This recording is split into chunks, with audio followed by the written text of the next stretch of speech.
নমস্কার বন্ধুরা, রিতাস ডায়েরি চ্যানেলে আপনাদের সবাইকে স্বাগত।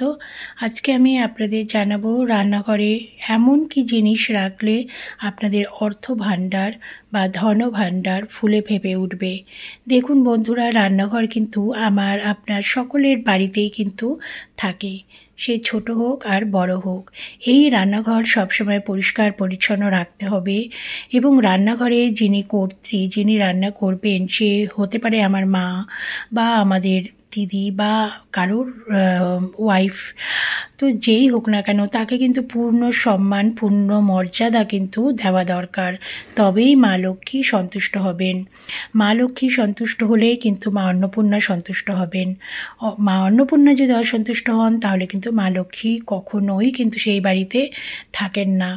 তো এই রান্নাঘরে এমন কিছু জিনিস আছে যেগুলো যদি আপনারা ঠিক মতন করেন তাহলে যেমন অর্থভাণ্ডার ফুলে ফেঁপে উঠবে, সেরকম যদি কোনো ভুল হয়, ছোট ছোট ভুলের জন্য কিন্তু আমাদের অর্থ, আমাদের সম্পদ, আমাদের সব কিছু কিন্তু নষ্ট হয়ে যেতে পারে, শেষ হয়ে যেতে পারে। আমাদের সমস্ত বিজনেস, টাকা পয়সা, সমস্ত কিছু, সব কিছু নিঃস্ব হয়ে যেতে পারে শুধুমাত্র এই রান্নাঘরের কিছু ভুলের জন্য।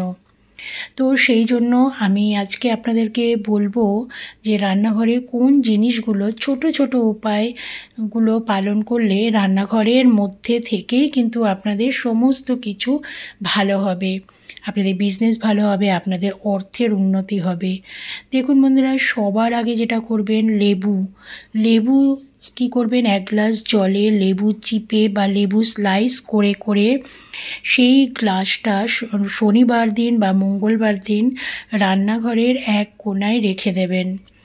তারপর পরের সপ্তাহে যখন শনিবার আসবে বা মঙ্গলবার আসবে, সেই জলটা কোনো জলাশয়ে বা কোনো গাছের গোড়ায় গিয়ে ঢেলে দিয়ে আসবেন।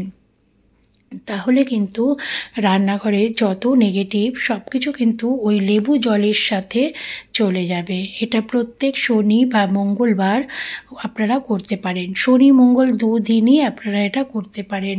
রান্নাঘর কিন্তু ভীষণ পরিষ্কার পরিচ্ছন্ন রাখতে হবে, ডাস্টবিনের দিকে খেয়াল রাখতে হবে। তো এই টিপসগুলো আপনারা করতে থাকুন। আরেকটা কথা হলো, চাল সবসময় স্টিলের পাত্র বা অন্য কোনো ধাতব পাত্রে রাখবেন, কারণ চাল হলো মা লক্ষ্মী। যেখানে সেখানে চালের ভাণ্ডার কিন্তু রাখবেন না। চালের ভাণ্ডার যেন নোংরা না হয়, কোনো নোংরা স্থানে চালের ভাণ্ডার রাখবেন না, বা কোনো এঁঠো কাটা যেন চালের ভাণ্ডারের মধ্যে না পড়ে।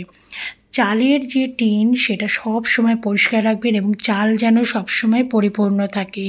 কখনো যেন চাল শেষ হয়ে গেছে, চাল নেই, এটা যেন না হয়। এই চাল হলো মা লক্ষ্মী, সেই জন্য একে ভীষণ যত্ন করে রাখতে হবে পরিষ্কার পরিচ্ছন্ন জায়গায়। বাসি কাপড়ে চালের টিন কিন্তু ছোবেন না। এই চালের টিনের মধ্যে যদি আপনি কাঁচা হলুদ কিন্তু আমাদের মা লক্ষ্মীর প্রতীক, তো কাঁচা হলুদ একটা কাপড়ের টুকরোয় বেঁধে আর একটু এলাচ যদি রেখে দিতে পারেন চালের টিনের মধ্যে, তাহলে কথা দিচ্ছি আপনাদের কখনো ভাতের অভাব হবে না। আর সেই সঙ্গে অর্থের জোয়ার আসবে, সেই সঙ্গে পারিবারিক একটা সুসম্পর্ক, পারিবারিক মেলবন্ধন থাকবে এই এলাচের জন্য। এলাচ এবং হলুদ দুটোই কিন্তু সুসম্পর্ক বজায় রাখতে কিন্তু সাহায্য করে। চালের মধ্যে এই দুটো জিনিস রেখে দেবেন, কখনো যেন চাল থেকে একেবারে বের করে দেবেন না। তো বন্ধুরা, এই উপায়টি আপনারা করে দেখুন। তারপর যেটা করবেন, গঙ্গা জল হচ্ছে পবিত্র আমরা জানি, কিন্তু এই গঙ্গা জল আপনারা নিয়ে আসবেন জোয়ারের জল, কখনো কিন্তু ভাটার জল কিন্তু আনবেন না। জোয়ার যখন থাকবে সেই জল আপনারা নিয়ে আসবেন এবং সেই জোয়ারের জল সারা ঘরে তো ছেটাবেন, আবার রান্নাঘরেও কিন্তু একটু ছেটাবেন। স্নান টান করে অবশ্যই শুদ্ধ বস্ত্রে পরিষ্কার পরিচ্ছন্ন হয়ে কিন্তু রান্না করতে আসবেন, এটা নিয়ম। আগেকার দিনে মামাসিরা কিন্তু তাই করতেন।